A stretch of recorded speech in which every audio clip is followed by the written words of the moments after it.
दोस्तों आज एक बार फिर नई नई प्लेटों में मुर्ग मुसल्लम परोसा जाएगा। ये वो कौम है जिसको नई नई टेक्निक के साथ तालीम परोसना चाहिए। तारिक इब्न ज़ियाद नाम के एक शख्स थे जो स्पेन को फतह किया था।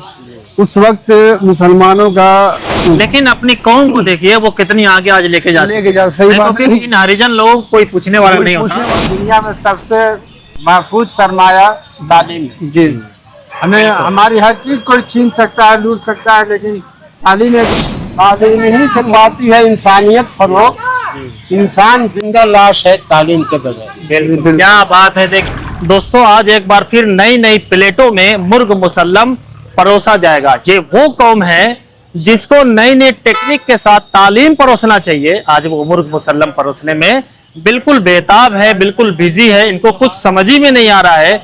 और सबसे अहम बात यह है दोस्तों कि इस देश में अगर रहना है, कामयाब होना है, तो सबसे बड़ा जो हमारा हथियार है वो है तालीम। और ये कौम जो है सिर्फ ढाबा खेल रही है, ढाबा कल्चर चल पड़ा है।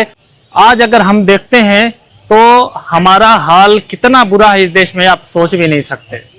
हमें जहां तालीम के नए नए टेक्निक के द्वारा नौजवानों को तालीम याफ्ता बनाना चाहिए, वहां हम ढाबा कल्चर को प्रमोशन दे रहे हैं। अगर हमारे लोग ढाबे की जगह स्किल डेवलपमेंट स्कूल खोल सकते जहां पर प्लम्बर इलेक्ट्रीशियन की तालीम दिया जाता तो क्या बात होती। ढाबे की जगह अगर मोबाइल और इलेक्ट्रॉनिक रिपेयरिंग हब खोल सकते हैं जहां नौजवानों को स्किल सिखाया जाता है तो क्या बात होती दोस्तों। अगर इस ढाबे की जगह अगर सिलाई कढ़ाई का अगर कोई इंस्टीट्यूट खोल देते जहां पे हमारी बहनें हमारे भाई लोग जाके सीखते तो क्या बात होती है। इस ढाबे की जगह अगर कंप्यूटर और डिजिटल साक्षरता के लिए एक इंस्टीट्यूट खोल देते तो क्या बात होती दोस्तों। और इस ढाबे की जगह अगर प्रतियोगी परीक्षाओं में जो तमाम ऐसे स्टूडेंट हैं जो तैयारी करते हैं उनके लिए एक बढ़िया कोचिंग सेंटर खोल देते जहां बढ़िया टीचर लाते तो दोस्तों क्या बात होती। तो अगर हमारे लोग इन सब चीजों पर ध्यान दें तो यकीनन हम भी आगे बढ़ सकते हैं। हमारे देश में जो हालात हैं हम मुस्लिमों के, वो किसी से दोस्तों छिपा नहीं है। मैं अच्छे खाने के खिलाफ नहीं हूं, लेकिन हमारे जो लोग हैं, जो बुजुर्ग हैं, जो इस तरह का पैसा लगाते हैं बड़े बड़े ढाबे खोलने में, अगर थोड़ा सा ध्यान दे के नौजवानों के लिए कोई स्किल डेवलपमेंट, कोई एजुकेशन सेंटर, कोई इंस्टीट्यूट खोल देते तो क्या ही बात होती। तो दोस्तों आज का मैसेज बस यही था कि हमारा जो ढाबा कल्चर है बहुत ज़्यादा हावी होता जा रहा है। सिर्फ ढाबे की वजह से ही नौजवान बच्चे जो है, जो अभी अच्छे से उनको दाढ़ी मोछ भी नहीं आती, वो ढाबा खेलने लगे हैं। तो हमारी ये कौम कहाँ जाएगी दोस्तों। मेरे साथ ये उसामा है, मोहम्मदाबाद गोना के रहने वाले हैं, ये एजुकेशन प्रमोटर है। इनसे भी मैं कुछ जानना चाहूंगा। उसामा क्या कहना चाहते हो, मैं जो वीडियो बना रहा हूँ क्या मेरा टॉपिक सही है?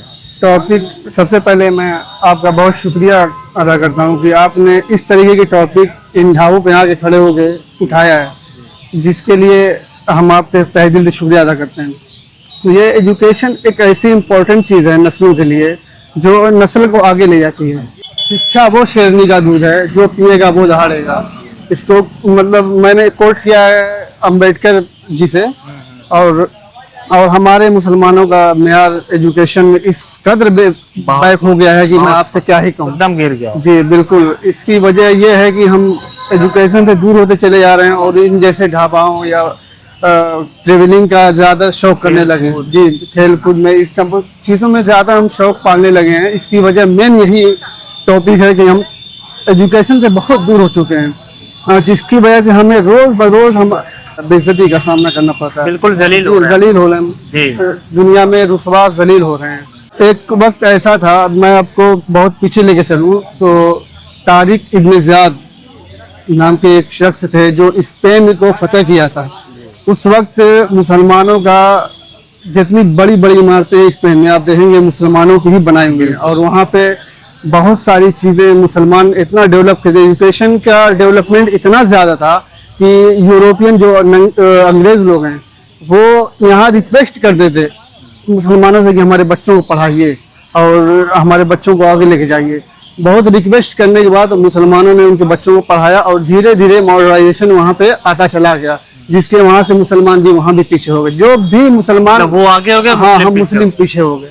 और आज स्पेन में कोई भी मुस्लिम का नाम लेने वाला बचा नहीं, ही बचा ही नहीं है। ये है हमारी मतलब हकीकतें। जब हम बिल्कुल बिल्कुल इस पे काम करेंगे तवज्जो से तो हम बहुत इंशाल्लाह आगे जाएंगे, लेकिन अगर काम नहीं करेंगे तो इसी तरह से दुनियावी एतबार से जलील और रुसवा होंगे। और अगर अब इस हिंदुस्तान में देखा जाए तो जो अंबेडकर जी हैं, इन्होंने जी। एक बेड़ा उठाया था, जी। खुद भी जलील हुए, लेकिन अपनी कौम को देखिए वो कितनी आगे आज लेके जाते हैं। लेके जाओ, सही नहीं तो बात फिर है। इन हरिजन लोगों को कोई पूछने वाला कोई नहीं पूछने होता वाला ही नहीं। अगर अंबेडकर जी ने तालीम पर ध्यान नहीं दिया होता। जी बिल्कुल, तो बिल्कुल। मैं भी कहना चाहूंगा, वीडियो बनाने का मकसद ही यही है कि हमें सब कुछ करना है, लेकिन हमारे जो जिम्मेदार हैं वो तालीम के बारे में जरूर सोचें। जी। अगर हमारे नौजवानों ने तालीम हासिल नहीं किया दोस्तों, तो एक दिन ऐसा आएगा कि इस हिंदुस्तान में एक भी मुस्लिम आला अधिकारी या आला जो भी ऊंचे पद है हिंदुस्तान के, वो वहां आपको नहीं देखने को मिलेगा।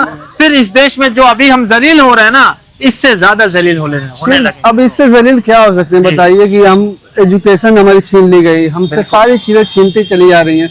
अब इससे ज्यादा हम रुसवा और जलील क्या हो सकते हैं बताइए। इनसे भी ले लीजिए, जावेद भारती साहब हैं। जावेद भारती साहब क्या कहेंगे तालीम के बारे में? एजुकेशन के बारे में आप क्या कहना चाहेंगे? तालीम के बारे में तो मैं यही कहूँ, दुनिया में सबसे महफूज सरमाया तालीम है। जी हमें हमारी हर चीज कोई छीन सकता है, लूट सकता है, लेकिन तालीम एक ऐसी चीज है कि कोई उसे छीन नहीं तो सकता। दोस्तों ये बुनकर नेता है जावेद भारती साहब, और गुफरान नेता साहब हैं जो कि मुबारकपुर के रहने वाले हैं। जल्दी से तालीम के बारे में कुछ बोल दीजिए, कितना जरूरी है हम हमारे लिए, आज का जो समाज है हमारा उसके लिए कितना जरूरी है? तालीम ही संभालती है इंसानियत फरोग, इंसान जिंदा लाश है तालीम के बगैर। क्या बात है। देखिए गुफरान नेता साहब ने 2 लाइनों में दोस्तों वो बात कह दी है जो अब तक हम लोगों ने अपनी पूरी वीडियो में नहीं कह पाई है। तो बिल्कुल, मैं इनका भी शुक्रगुजार हूँ, जावेद भारती साहब का भी, अब उसामा का भी। और वीडियो को ये खत्म करता हूँ, आपकी जिम्मेदारी है इस वीडियो को जितना हो सके आगे तक पहुंचाइए। मैं अपने कैमरामैन के साथ फैसल अंसारी, बोलेगा भारत।